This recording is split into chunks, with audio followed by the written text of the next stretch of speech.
Hello and welcome back to Earthbeat Visions, a history of the future sound of London. Today we'll be looking at Dead Cities. Release date 28th October 1996. The future sound of London is a bold name. Some people find it a bit arrogant, some have even said it sounds a bit cheesy at this point, but it's definitely a name that makes a statement. And for me, it's a name perfectly suited to Dead Cities. It might be because I first encountered them through My Kingdom and all its associated imagery, but the use of the capital city's name feels far more fitting for this era of the band than, say, Lifeforms. And so, although it's not my favourite FSOL album, it is the one I first think of when I hear the name. Dead Cities took a long time to come out, at least by FSOL standards. Almost 2 years after the initial release of ISDN, that album coming in a period of 18 months where they released 3 albums, the Dead Cities sessions started out in the first half of '95 and weren't complete until over a year later. At this point, Brian and Garry were experimenting with other forms of media, continuing to work on Yage the film, even working on game design for the upcoming launch of Sony's groundbreaking PlayStation console. It's basically a whole new philosophy of gameplay. It's not based on shooting them up or, that kind of thing. It's kind of it basically fits in with the FSOL philosophy that I've just sort of run by. All the things I've talked about. So it's a very psychological game, veering between sheer beauty and sheer terror. The game never materialised, and Yage the film remains unfinished. Still, it must have eaten into the recording time for the album. Of earlier 95 sessions, various tracks appeared, including Carlos, first broadcast on the 95 Essential Mix, a radically different version of Antique Toy called Switzerland, early versions of My Kingdom, Quagmire and Yage on the 95 Peel session, and updated versions of those along with Vit Drowning, Futura and 100 Baby Spiders on their one-off broadcast to the Art Futura Festival. The earliest of those continue in the funk-tinged breakbeat approach of ISDN, but later tracks like Vit Drowning with its upfront synths point in a direction a lot of the album would take. The release campaign for the album was slightly more conventional than that of Lifeforms, with the promo only We Have Explosive 12-inch and the My Kingdom single appearing mere weeks before the record was released. The material on these signified a definite stylistic progression, with starker, more aggressive sounds and a slightly more streamlined approach to production. With neither single fitting the ambient category, they were preparing fans for their most rhythm-heavy album since 1991's Accelerator, and followed up on the promise magnificently. Which isn't to say Dead Cities is a dance album, it's absolutely not, but it does contain the band's most varied and complex beat programming of the 90s, taking in trip-hop, big beat, IDM, jungle, and of course their own brand of weird down-tempo electronica. Only 2 full tracks on the album feature no beats, both of them experiments into modern classical music. There are no cousins of Ill Flower or It's My Mind That Works in their ambience here. And of course, FSOL being FSOL, they managed to tie together these disparate musical styles and lack of ambient tracks in a way that creates just as vivid and visceral a sound world as Lifeforms. Leaving behind the vast natural expanses and surreal fantasy landscapes of their previous works, Dead Cities is an incredibly evocative depiction of a modern urban landscape on the verge of collapse. It's been described as a soundtrack to urban decay or a dystopian cityscape, but there are plenty of bright moments in there too. It's more a snapshot of a real city, darkness and light, decay and life, ugliness and beauty. Garry described it perfectly in 2008's retrospective interview in Freeze magazine. It is the sound of death and rebirth, hope and despair in equal measure. It is romantic but paranoid, glimpsing beauty but also with a sense of futility. The sounds are equal part abrasive to beauty, like an inward battle that never resolves, all found within the metaphor of a dying, decaying city. It's interesting to hear him talk about the city metaphor here because, despite the album's title and its artwork, there's always been some debate about how literal the album's concept actually is. Lifeforms is a soundtrack to deserts and rainforests for a lot of fans, but the band spoke about it being brutal reality about life stuck inside a studio. Coherent concepts and simple ideas for entertainment are just killing things. I'm going against that by producing mess really, so I'm not sure if there is a concept, it's just a mess. This certainly suggests that there's no meaning behind it, but when discussing how the title came from a buggy photograph of the Berlin Wall with words Dead Cities scrawled on it, he also said, and everything that's come from there, the concepts have almost been like an add-on in a way. The past year has been very much more external, By that I mean we've actually been going out and experiencing London life or city life a lot more, was Garry's description of the process to Robotnik, and there's definitely a sense of that on the album. For all the talk of dystopia and decay, Dead Cities is probably the most beautiful FSOL record. It feels more emotional, more open, more human, more worldly. It lacks elements of the paranoia and claustrophobia of ISDN and the escapism of life forms. It's an album about people and life and how they interact. The album was delivered to the label in May '96 in a rather unusual publicity stunt. The delivery team were disguised as terrorists with machine guns, firing blanks around the Virgin Records headquarters. After the tapes were delivered and an alarm triggered, the terrorists departed. All very funny, although with the IRA still a very real threat at the time, possibly not in the greatest taste. It's certainly nothing that could ever have happened in the 21st century.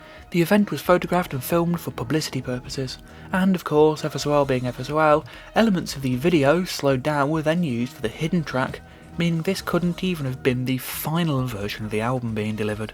For the longest time I thought Yage was titled Glass Yage Vit Drowning. The track list is confusing to say the least.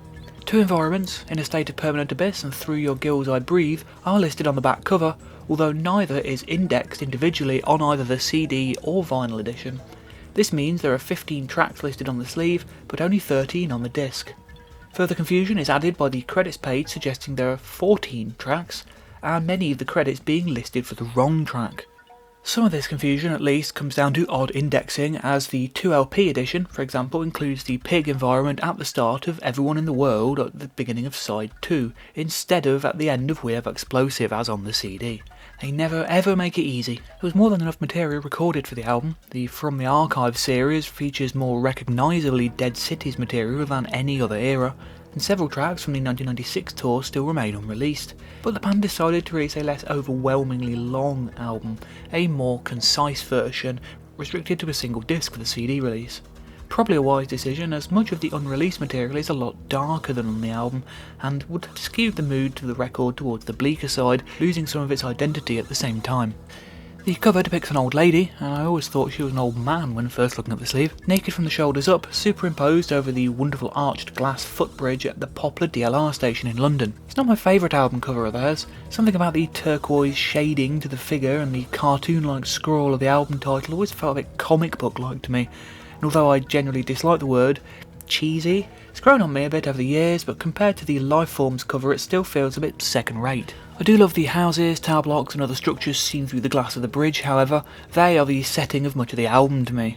The lack of adherence to concept is somewhat present on the inner sleeve. Among the urban shots there's also a shot of a restaurant in rural Ecuador, a reflective liquid shape flying through a computer realm, and a black and white shot of ears of grass. Still, much of it does fit the city theme. A geodesic dome looms over the Berlin Wall, and Spikey is seen punching holes into it.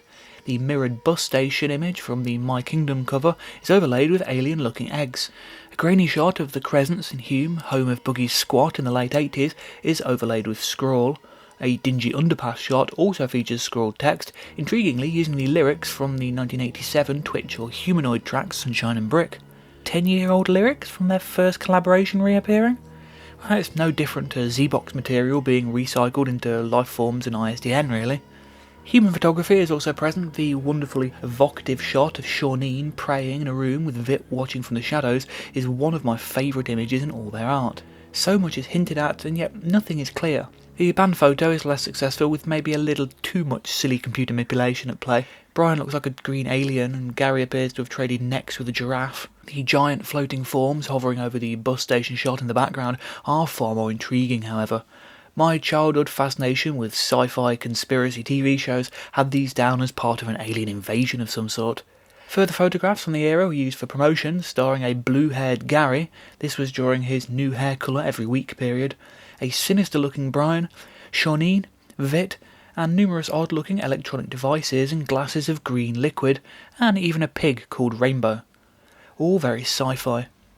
Remarkably, very little of the booklet art features on the 2LP version, which itself features an exclusive image of Spikey in the bus station in the gatefold. And if the phrase Spikey in the bus station feels unusually mundane, well, it makes sense in context. The disc and label art features the same image as My Kingdom's, a doubled shot of Shawneen which turns out to be the unseen half of the Lifeforms cover. One cannot discuss the Dead Cities artwork without mentioning the book. The first 10,000 copies of the CD came as a limited edition packaged with a 192-page book. 10,000 copies would get you into the top 10 alone these days, but in the 90s it was a comparative rarity. Well, we're actually saying the album is free with the book. That's the kind of thing that appeals to me at the moment. What a card. Well, the book took 3 weeks of actually refining, but in its collection, the images and the writing of the text, I wrote the text in a weekend. The book is an extensive trawl through the group's visual history, collaged together in what would become a house style in years to come, images and text interspersed with logos and what looks like reference numbers. Who knows what Liquid Fluid Core 30394 Est set means? Not me, but it looks cool. Herd killing and neurotic appear as key phrases. Email headers are present for the stories, adding a meta level to the book. Similarly, there are photographs of floppy disks containing sessions info for the tracks. The entirety of the standard CD booklet appears throughout the book, as well as a huge number of similar shots clearly worked on at the same time. Art from Lifeforms, ISDN, Far Out Son of Lung and the Ramblings of a Madman and My Kingdom also appears, and there's a huge amount of exclusive photography, band shots, CD imagery and such. And then there are the stories, 3 paranoid first-person tales written by Garry. One chronicles the tale of a man who became so obsessed with his neighbour's activity that he began to copy his daily routine. One is a rather bizarre tale of a man who starts using his own shed skin as a drug, undoubtedly inspired by the same situation as dead skin cells. The third is about a man wanting to avoid speed cameras. A brief tale from the EBV side about a con artist pretending to unblock Yage's ears completes the set. When asked by Mixmag if these tales were based on his own experiences, he replied, "It's just a book, man, it's fun, it's just a piss take. I thought it was a fun thing to do some writing. Enjoyed it too, quite a liberating experience." Nevertheless, a certain aspect of personal paranoia must have gone into imagining such bewilderingly strange circumstances. Despite this, on the whole, Garry's attitude in interviews at the time appears far, far more positive than those around Lifeforms. In '94, he was questioning his own sanity and whether he could carry on making music. By December '96, he described Dead Cities to Rockarilla as representing the continuity, the permanence, the renewal of the positive energy potential that life always expresses, even, or mostly, in its darkest and most difficult situations. It sounds borderline hippie-ish in hindsight. My favourite quote comes from the Robotnik interview. Dead Cities isn't a negative album, it's a very positive album. There are no enemies on this album. The credits page is an absolute nightmare, in a good way. Despite his bold claims of being a collage artist rather than a musician, and that the band's work was created by stealing from the waste bins of time, Garry expressed disappointment at having to hide samples more at this point. And although most of the album's samples go typically uncredited, there is still an entire page and a half of credits in the booklet. Half of it is utter nonsense, in-jokes within in-jokes. Must have read the phrase, "laughter, honey sunshine from a high 8 puts goes to Sri Lanka" 1,000 times and I'm still no wiser. They are a joy to read and do a wonderful job of the kind of world building the band were masters at in the jumping and pumping era, but I can't imagine anybody took a first look at that page without going, what the fuck? Collaborators on the album include a pre-fame Max Richter, Simon Wells of Snuff, Leon Marr of Archon 2 and Oil fame, Richie Thomas, formerly of Diff Juz, an early favourite of Garry's whose tracks regularly appeared on the 93 Kiss FM mixes, and Brian Then Girlfriend and electronic artist Neotropic, aka Riz Maslin, sampling her first ever release. As well as regulars Yage and Philip Pinn, Garry also appears as Dick Verbatim and Brian simply as B. Other musicians include Byron Conn, Rebecca Kane, Craig Armstrong and The Bloke's a Nutter. The band's managers are given mind-bogglingly odd thank you credits, as is A&R guy Rob Manley, who's thanked for construction and concept of Felix. While most of the musical samples get no credit, an unknown girl crying in Hyde Park is mentioned. Very decent of them. Other than the human photography and Olaf Wentz spike modelling, all art is credited to the band and Boogie. The EBV logo with the electronic brain violence legend is present, and the Virgin logo is the post-77 one at this point. Despite My Kingdom charting higher than the band's previous singles and Dead Cities getting rave reviews, seemingly even more positive than Lifeforms, which bothered some with its prog leanings, the album sold poorly in comparison with its predecessor, only reaching number 26 in the UK and spending a mere 3 weeks in the top 100. Perhaps the choice of lead single was less than ideal. A year of number ones, including the Prodigy's Firestarter and the Chemical Brothers' Block Rockin' Beats, We Have Explosive would have been the most obvious choice. Perhaps the band's strangeness was too at odds with the public at the time. Perhaps the album's more aggressive sound put off ambient fans. We Have Explosive, when released as a commercial single, even exceeded the chart success of My Kingdom. It's a huge shame, given how excellent the album it is, that it didn't meet commercial expectations. There was a little bit of disappointment within the FSOL camp, a feeling of a lull at the end of it rather than a celebration, before they cracked on with recording their next album. Nevertheless, the album was promoted very heavily, with a huge number of interviews, including an extensive and very revealing one with Mixmag entitled The Most Important Moments in a Life, and another ISDN tour. The tour took place after the album's release, unlike previous tours, and with ISDN connections being more common, including far more dates, often taking in 2 shows a night and broadcasting as far afield as Israel and the USA. While Lifeforms' popularity is undeniable, there is a large subset of fans who rate Dead Cities as the group's finest hour, and it's very easy to see why. It's particularly popular with the IDM fan side of the group's fanbase, with its complex beats and more synthetic textures no doubt adding to the appeal. In my own experience, it also seems to be the album with the biggest crossover with rock and indie fans, perhaps through its loose connections with the guitar and vocal friendly big beat scene at the time. It was my first FSOL album, and although it disappointed me on first listen, astonishingly I was annoyed that all the tracks faded into each other, I fell in love with it pretty quickly. Tastes change depending on mood, and there are times when it's the only FSOL album I want to listen to. The more familiar world it creates, and the fact that it's the most emotional sounding album in their catalogue, means there are times it ticks every box for me. There's only one factor that really puts it properly below Lifeforms, and that's the version of My Kingdom. I love part 1 from the single so much that this version can never sound anything but inferior, and it's never not been difficult for me to listen to. I even made a mix blending in the single version that lived on my iPod for years. Artistically though, I'd say Dead Cities is equally as successful as Lifeforms. The album didn't fare quite so well when it came to Garry's perspective. It got a severe slacking off in just about every interview from 2001 and 2002, and he seemed to pretty much disown the record for years. It took many years for him to make peace with it, partially conducted through the Teachings from the Electronic Brain compilation, which allowed him to include his favourite pieces from the record in a new context. In 2008, he told Freeze magazine, "Listening back now, this struggle is riveting and genuine, and I love the elements of this album. But why did I suffer so much making it?" Garry's words might have played a negative influence, but also I think listening to Lifeforms and ISDN so heavily, with their distinct sound featuring layers of gurgling samples in comparison with the slightly starker, more rhythmic Dead Cities, but for quite a long time it really felt like it didn't feel quite like a core FSOL album to me. It just didn't have the same organic nature as Lifeforms and ISDN, and I felt very distant from it. But when it came to originally writing the text for this series, I was able to reapproach the album afresh and found that I do absolutely love it.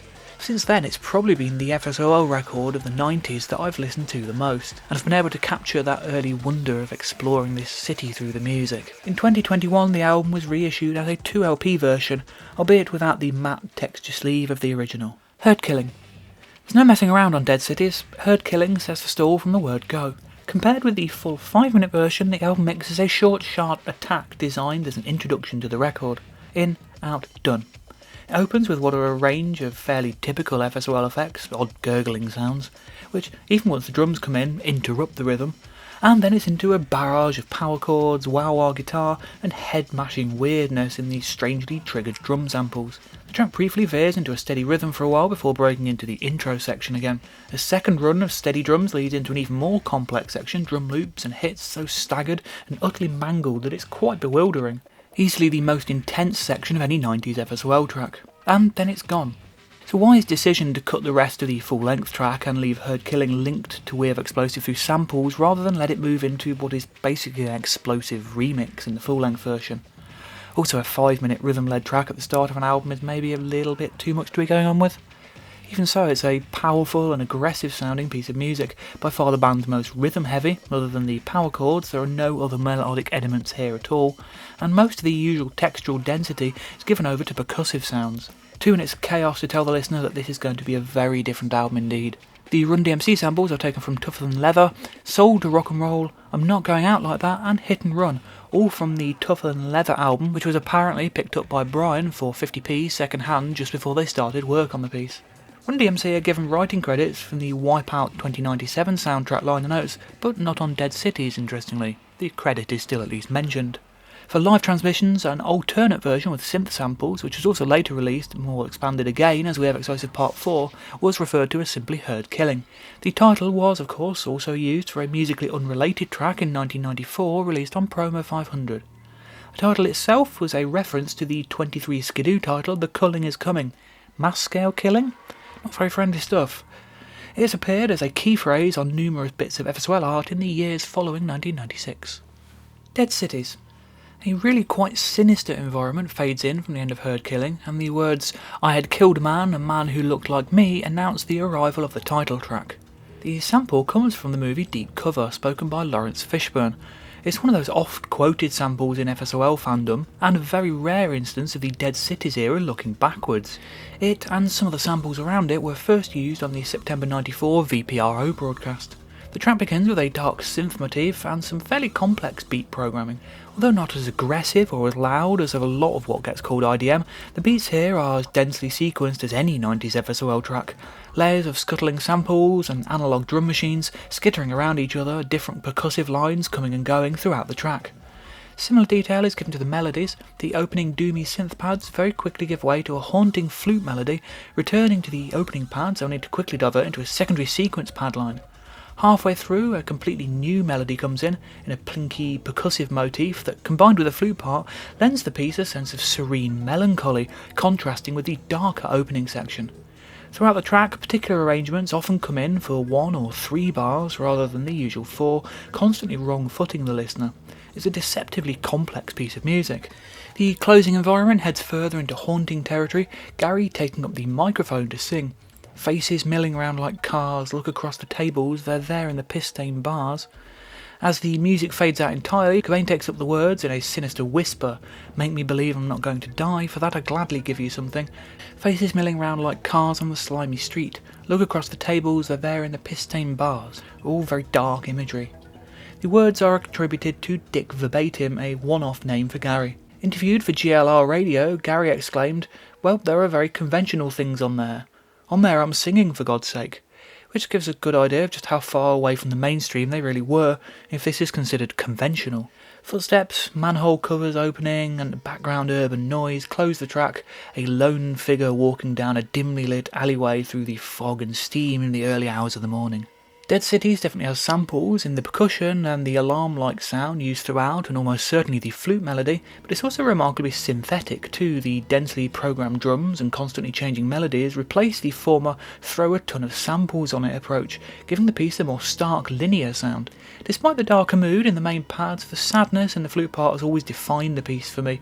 I imagine looking over the cityscape seen through the poplar bridge on the cover, wondering if everything is about to collapse for good. It appears to have been a late addition to the album, a rough written track list in the most important moments of a life book, skipping it entirely and it never appearing on a known transmission for the tour. It's also possible that the unknown track named Landmass on that planner was actually this under a different name. A promotional music video was made for the track, combining elements of the Far Out Son of Lung VHS and My Kingdom promo video. Her face forms in summertime. Picking up on the melodic themes of Dead Cities, Her Face Forms in Summertime goes even further, opening with an almost summery, shimmering guitar line. From the opening chord, the tune becomes more wistful, defining the idea of euphoric sadness Garry would use in years to come. Cymbals ring gently in the background and an acoustic bass loop comes in. Digital noise in the background keeps it from sounding too live, but as the gently rolling breakbeat starts, this really could be a band playing rather than a piece of electronic music. Sweeping filters and strange cut-up moments keep what could be a fairly straightforward drum track in line with the first 2 pieces on the album, somewhere between trip-hop and IDM. As the guitar and bass cut out, a carpet of ambient synths creeps in. Synth squelches and bleeps, tinkling bells and choir samples are gradually overlaid in more traditional FSOL style, giving the piece a lush, warm texture. Eventually everything fades out other than the ambience for the closing environment, which builds up with oddly filtered sounds, metallic percussion and randomly triggered notes on a buzzing synth, prefacing the next track. Elements of this closing environment would later go on to be used on the We Have Explosive single. Her Face Forms in Summertime is an utterly gorgeous track, warm yet sad, a superb example of the bright, beautiful layer underlying Dead City's darkness. We Have Explosive.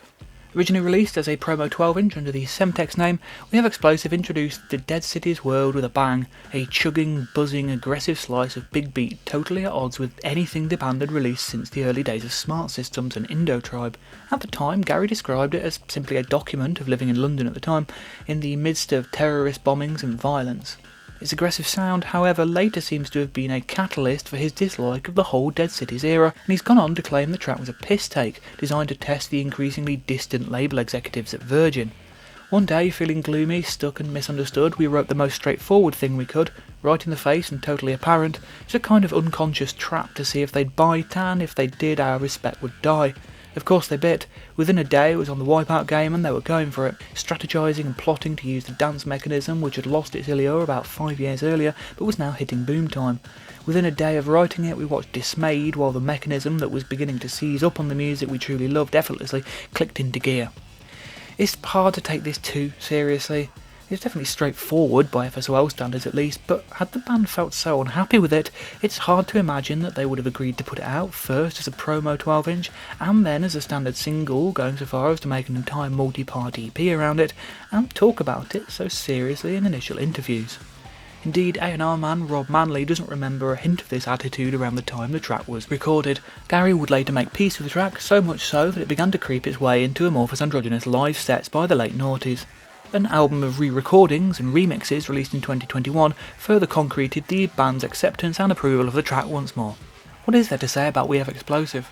A combination of buzzsaw synth and punchy big beat rhythm punched the listener in the head from the start, digitally processed voices stating We Have Explosive regularly, vocal yells, power chords and wah-wah guitar taken from the same Run DMC samples as Heard Killing and sprinkled over the whole track. It must have been worked on for some time because several versions were made, including the more percussive Heard Killing.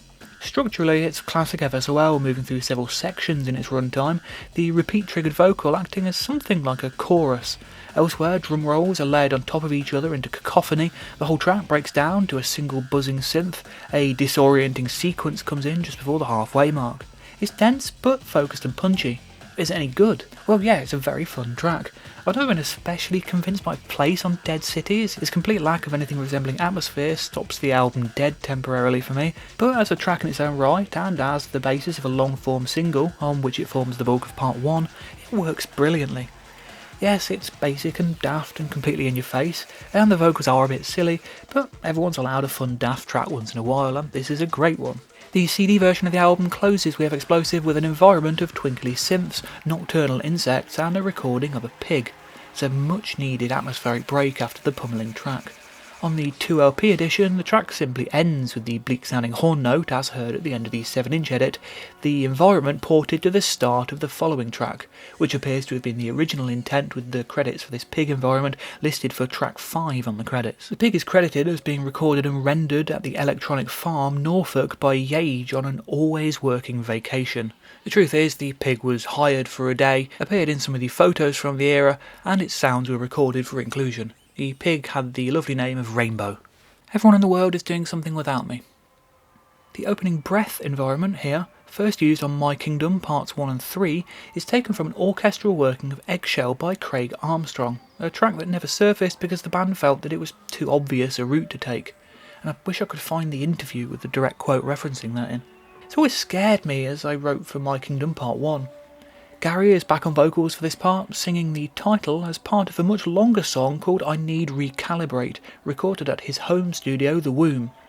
It was eventually decided that the single line was the best part and then used here. I would love to hear the full thing. Was it a proto-amorphous song? Was it something a bit weirder and more Dead Cities-ish? Who knows? The rest of the track comes in the form of Rebecca Kane's vocals. Many years later, her voice would be found on the 2018 re-recording of My Kingdom, suggesting that she had initially been hired to sing that part in case the Vangelis sample was unable to be licensed. The vocals here were very likely recorded at the same time as an improvisation, maybe even a warm-up. Brief snippets of the Morricone orchestral sample and twinkling synths from My Kingdom further cement the two as sister tracks.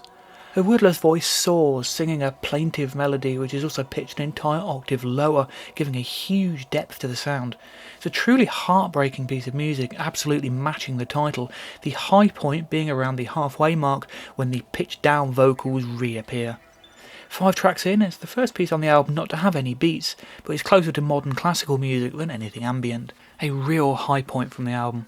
My Kingdom. Now, don't get me wrong, My Kingdom is a great track, but having heard My Kingdom Part 1 first, it feels very underwhelming.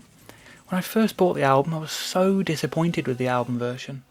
I could live with the looser mix, the slightly more cluttered use of the banging samples in the background, the oddly long intro, but structurally lacking the gorgeous pad build-up leading to near silence from which the spectral vocal sample appears, it was like the heart of the piece had just been ripped out.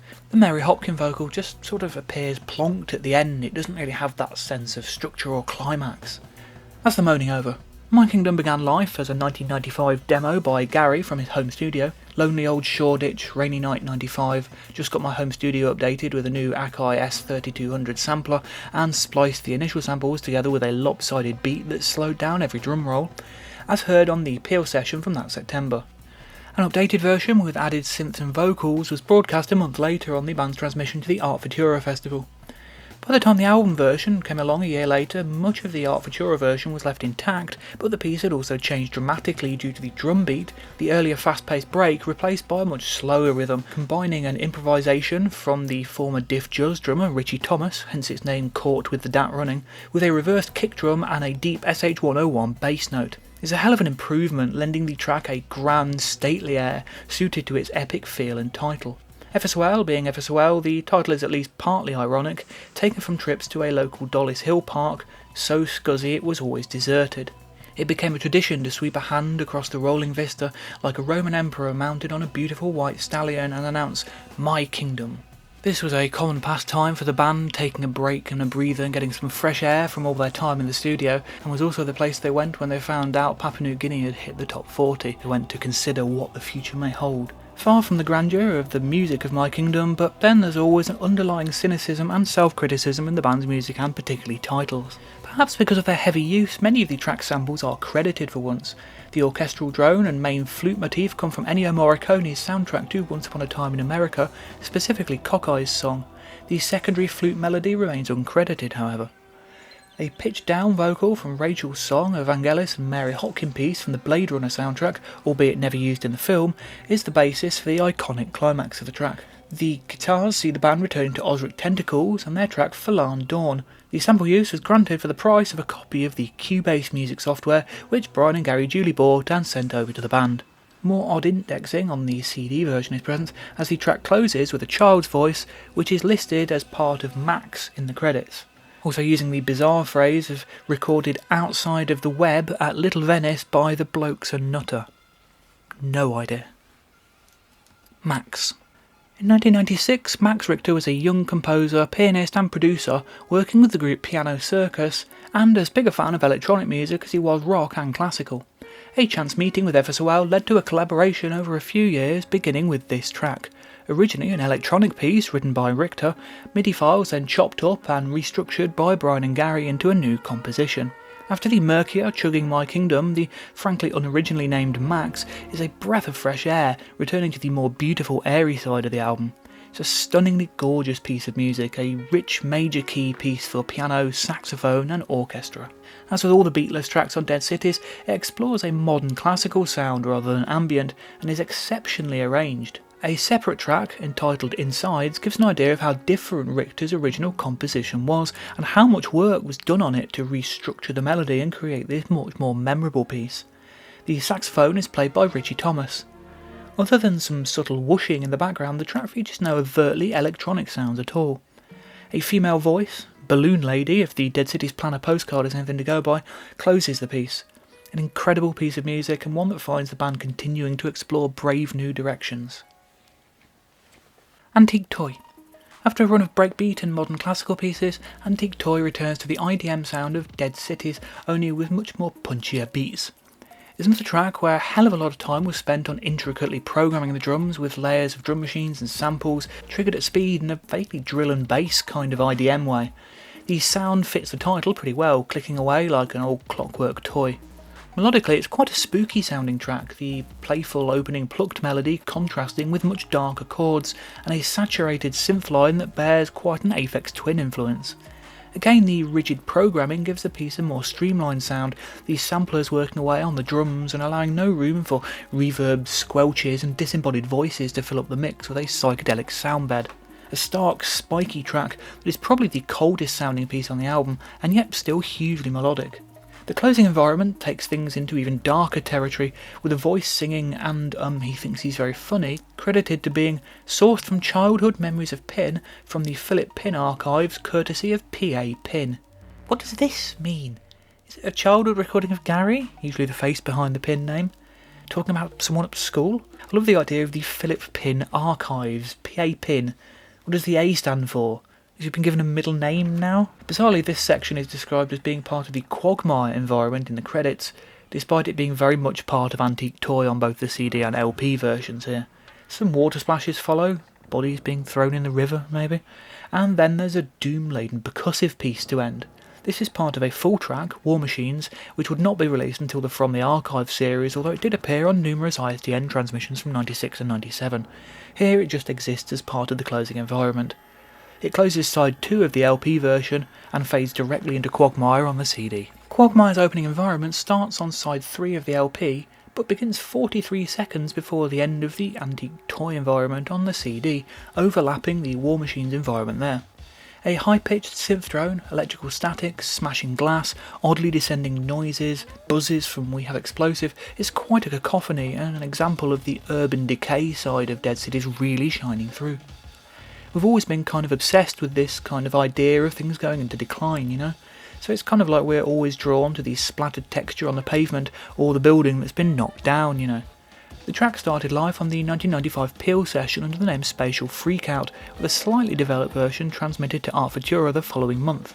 The 1996 ISDN tour and later From the Archives releases show the band worked on quite a number of drum and bass style pieces during the Dead Cities sessions, but Quagmire is the only one on the album itself. And ever so well being ever so well, they overlay several drum loops, turning it into a piece of weirdly chaotic hyper-jungle, jazz trumpets blaring out at unexpected moments, the whole thing occasionally disintegrating into smashing glass. Dramatically cut down from the nearly 10-minute long earlier version, the piece halves the tempo around the 4-minute mark and throws reverb onto the drums, cutting that earlier mix's funky bass line out entirely. This suits the mood of the album far better than the groove picked up on the early mix, but it is kind of sad that that early funky section is sadly largely unheard. The credits refer to Baker Street mythology, one of 2 references to Baker Street on the album, that being where Brian lived at the time. At this point the tracklist becomes confusing.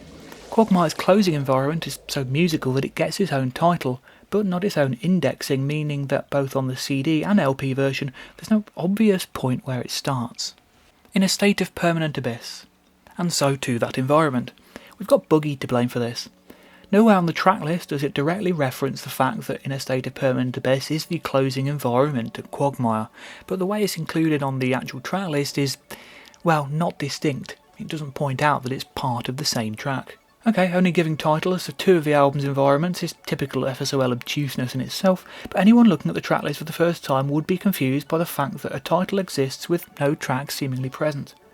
It's not helped by the credits listing the girl crying in the park as being part of In a State of Permanent Abyss, when that sample is quite clearly on the end of the following track, Glass. It's not so hard to see why this was given its own title, however. Unlike most of the band's environments, it feels very much like a musical piece in its own right, rather than a sound collage. Beginning with water drops, it moves swiftly into cascades of twinkling, stuttering synths. It's a gorgeous, wistful piece of music, the closest to proper ambient that Dead Cities really comes, although even here it is actually an interpretation of a Max Richter piece entitled Ripple. I've always wished it lasted much longer, to be honest. Some of these same plinky sounds form the basis of The Empty Land. Glass. Glass is my favourite track on Dead Cities. Picking up on the beautiful ambience of In a State of Permanent Abyss, Glass ups the melancholia even further, built around a series of gorgeous plucked arpeggios. The odd metallic instrument is joined by a harp-like pluck and layers of digital percussive sounds. A squealing synth melody tops the piece with a stunning tune. In a conversation with Brian about who did what in the band, he described Glass to me as pure Cobain. Indeed, no track fits the description of euphoric sadness better than Glass. It takes 2 minutes for the beats to come in, but when they do, it's into IDM territory once more, albeit simpler than the complexity of Dead City's and Antique Toy. Indeed, the precision here all comes in the form of the melodic layers, with only water droplet samples providing additional texture. A brief break heads into a different time signature with darker bass notes and a saxophone sample, providing welcome contrast with the overwhelming emotion of the main section. The closing environment uses a vocal sample found on a lot of Dead City's era outtakes, a kind of choral sound also heard on We Have Explosive Part 4, along with the girl crying in Hyde Park, erroneously credited as part of In a State of Permanent Abyss in the liner notes. The recording is evocative, giving a real sense of space and real-world feeling to the album. The track closes with the flute and synth pads from Yage. This is where the 2LP version is let down a little, as these elements are clearly designed to lead straight into Yage itself. Glass was lined up as the third and final single from Dead Cities, and the band started working on it in early '97. Change of direction, however, meant the single was never completed. You can get an idea of what it might have sounded like from material culled from those sessions, such as Glacier and I Turn to Face the Sun, suggesting it would have been a gorgeous multi-part suite. There was even a rumour of an Eno collaboration for that release. It's a real shame that the single never happened, as it would have been great to have more recognition to this incredible track. It's very high on my list of pieces I'd love to get a modern re-recording album. Yage. Naming a track after their fictional engineer and one-time alias Yage seems like an odd thing to do, even by FSOL standards, but there you go. The track started out life as a slightly grimy piece of breakbeat, fast-paced with scuzzy punk guitars by Simon Wells, as heard on the two 1995 transmissions.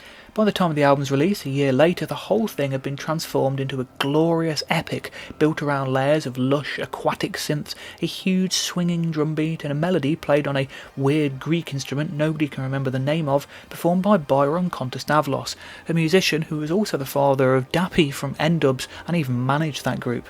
Now there's an FSOL link you didn't expect to hear today. Wordless female vocals also appear, a comparative rarity on Dead Cities, and of course the flute melody. The Moroccan flute was recorded by Brian while squatting in London in 1989 during the Global sessions, and appeared a number of times, first on an unreleased remix of Holy Ghost Inc.'s Mad Monks on Zinc, heard on the first Kiss FM transmission in '92, and also on another then unreleased Jumpin' and Pumpin' era piece fittingly titled the Age track First Calling. The flute, bass and whistling backing sounds are the only elements that remain from the 1995 version, although interestingly, the album version was never broadcast to radio, that honour being left to the early mix, a track which would appear later on from the Archives Volume 1 as Hallucination, and an alternate mix of that track as well as an oil reinterpretation. The closing environment includes a sample of Riz Maslin singing Jane Jane from an early musical project of hers called Shrine. Synth samples finally fade out to a recording of a room full of people, bringing the mood back down to earth again. Leon Marr is apparently present, although in what capacity remains unknown. He's credited for providing regurgitated bits. Lovely. The layers of synth, combined with Greek and Moroccan instrumentation and regularly appearing burbling samples, make the track stand out slightly on the album, feeling more reminiscent of earlier material. Maybe too polished and broad for ISDN and not organic enough for Lifeforms, it is nevertheless a lusher sounding track than anything else on the album. Despite this, it's become a fan favourite and was long rumoured to be lined up for the third single, especially due to the presence of the oil remix used in transmissions and numerous alternative versions heard over the years. The third single was of course intended to be Glass, but an album-length disc of reworkings and related material, led by an incredibly accurate reworking of the original, came out in 2019 for Record Store Day called Yage 2019. Vit Drowning. The one track from 1995's Art Futura transmission, to get no further embellishments, Vit Drowning is a strangely aquatic sounding piece, underwater sounding synths backed by disorienting percussion, played forwards in one speaker and backwards in the other, and a squelchy 303 acid line. Structurally quite simplistic and straightforward, the rhythm and bass play throughout, with a couple of different synth melodies played on top. Another Dead Cities track that feels more synthetic than sample based, it's quite a dark, paranoid sounding piece, the mood a subtle leftover from the ISDN era betraying its comparatively early conception. That said, the synth-forward sound is also very Dead Cities. The track builds to a brooding crescendo, growling bass and choir sounds leading it to an extended outro, punctuated by gull calls and deep pummeling slams of sound. A wonderfully creepy piece, and unlike anything else on the album or in FSOL's catalogue in general. The closing environment once again gets its own indexing, adding to the tracklist's confusion. The title comes from the infamous Far Out Son of Lung video recording, where Vit was thrown into a swimming pool after declaring he could not swim. Through Your Gills I Breathe, the second of two environments with its own title but without an index position. Through Your Gills I Breathe is also the final beatless track on Dead Cities, and it is another modern classical style piece. Picking up with the ghoul cries and baby laughter from the end of Vit Drowning, it swiftly moves into a brief, gorgeous piano and guitar arrangement. It's a final moment of melancholy for an album brimming with sadness, and is one of the most beautiful pieces in the band's history. As with In a State of Permanent Abyss, it's a crime that it's so short. The title dates back to at least 1992 when it was uttered by Yage on the first Kiss FM test transmission. First Death in the Family. A rare thing here, according to the credits, First Death in the Family is a Brian solo track. Now, it's often been expected that there'll be at least a few pieces in the group's history that will have been recorded by one or the other, but this is the first time one is explicitly labelled as so. Credited as being recorded and performed on an unscheduled Baker Street to Dollis Hill day trip by B, it's basically a piece from a day where Brian was alone in the studio, Garry was out, I don't know, having a life. The track has an oddly medieval feel to it, slowly marching drums, modal flute melodies and organ-like synth. A funeral march from hundreds of years ago translated into modern electronics. It would probably appeal to dungeon synth fans. It's a fairly simple piece of music, quite lo-fi sounding, and a very strange way to end Dead Cities. But I've spoken about their odd idea of album closers before. Of course, it isn't quite the end of the album. Punk City, aka Dead Cities Reprise. Hidden tracks. They were a thing, weren't they? Back in the 90s, it was quite a novelty to follow the final track on an album with a long gap and then hide a track after that. More casual listeners wouldn't be aware, simply taking the disc out at the end of what they thought was the final piece, whereas your more hardcore listener, or those really paying attention, would get a nice bonus. Nirvana's Endless Nameless is widely considered to be the first example of utilising CDs in such a manner. My first experience was Dead Cities. It was confusing at first. Not as confusing as the music itself, however. Labelled as Punk City on the Dead Cities Planner postcard, and partially credited in the Dead Cities liner notes as Dead Cities Reprise, that's what I called it on my websites for a few years. It seems to have taken on a somewhat official status online, listed on both Wikipedia and Discogs as that now. This brief burst of noise is built around a DIY punk track, drum machines, power chords, yells of Dead Cities, by Simon Wells, friend, occasional collaborator and ex-Snuff guitarist. The track is cut up and interspersed with a field recording of traffic and electronic noises by FSOL, and ends by slowing down into mush, followed by a slowed down alarm bell. This alarm, it turns out, comes from the video of the band delivering the album to Virgin, meaning that this track must have been completed and added to the record after they delivered what they said was the final mix. Because it's FSOL, they will never do anything the normal way.